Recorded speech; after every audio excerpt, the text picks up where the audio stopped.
और यह दुनिया मेरे विचार में एक रंगमंच है।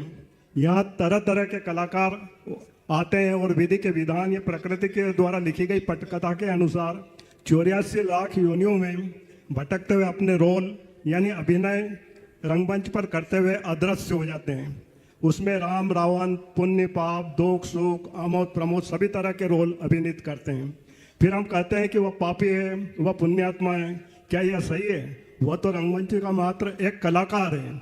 मेरे जिज्ञासा यह है गुरुवर, उस कलाकार या जीव का क्या दोष, जबकि पटकथाकार यानी प्रकृति या विधि या अभिनय करवाते हैं।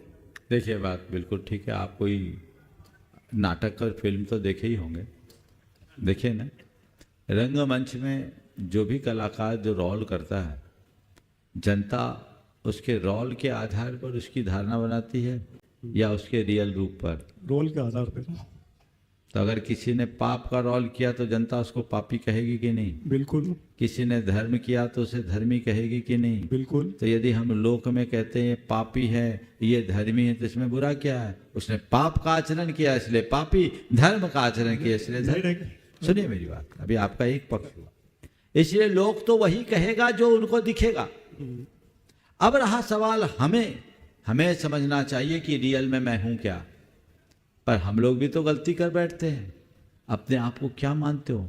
वकील साहब हो ना आप? जी। क्या नाम है आपका? नाम क्या है? जी हाँ, नाम बोलो ना। पवन अजमेरा। आप अपने आप को पवन अजमेरा, एडवोकेट पवन अजमेरा मानते हुए आप जी कुछ हाँ, और?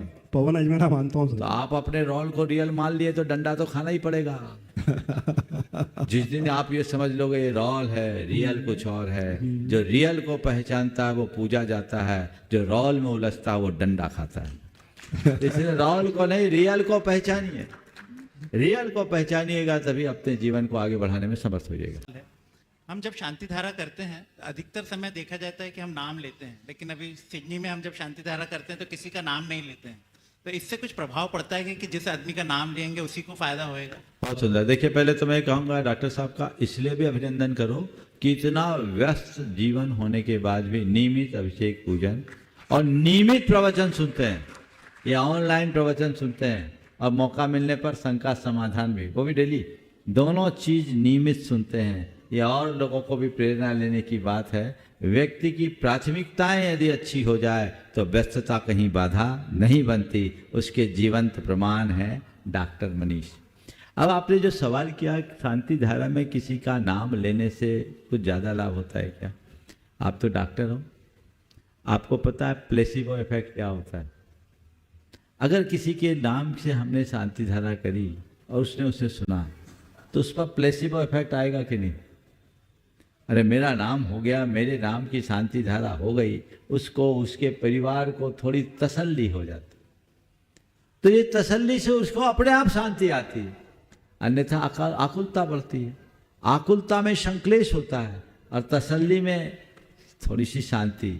तो शांति आते ही असाता की उदीरना रुक जाती है और उसकी जगह साता की उदीरना आ जाती है, और अशांति बढ़ते ही असाता की उदीरना हो जाती है, आकुलता बढ़ती है, असाता की उदीरना हो जाती। तो यदि शांति धारा में किसी का नामोल्लेख होने से उसके अंदर की आकुलता मंद होती है तो ये तो प्लेसिबो इफेक्ट है, अनुकरणीय है, अपना लेना चाहिए। लेकिन इसके साथ साथ दान भी साथ में निकलना चाहिए। दानम दुर्गति नाशनम। सैकड़ों लोगों के ऐसे उदाहरण हैं जिनकी मरणासन्न दशा रही है और शांति धारा के बाद बाहर आए। हालांकि मैं इसे एक चमत्कार के रूप में कभी भी प्रचारित करना नहीं चाहता, क्योंकि मैं ये नहीं कहता कि शांति धारा करने वाला बच ही जाएगा। लेकिन ऐसे बहुत सारे अनुभव देखने को मिलते हैं कि शांति धारा करने से लोगों को जीवन दान मिला है, तो वो उनकी भावना से और उनके दान से उनके पुण्य का ऐसा पुनरावर्तन होता है जो उनके जीवन को सुरक्षा देता है। नमस्ते।